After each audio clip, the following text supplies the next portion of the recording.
So ayan ano mga idol, liwanagin po natin ng kaunti yung tungkol po sa cross-posting sa Facebook.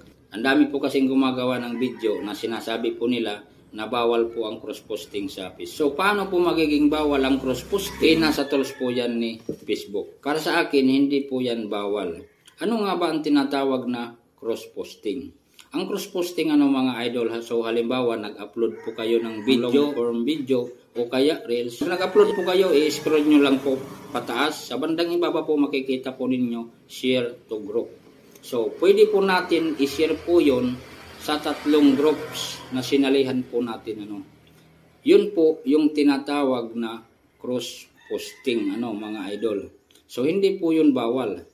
So kawawa po yung mga napaniwala po nila na bawal po yung cross-posting kasi pag na-share po natin yun sa grupo, sa groups na mga sinalihan po natin, is malaki po yung chance na dumami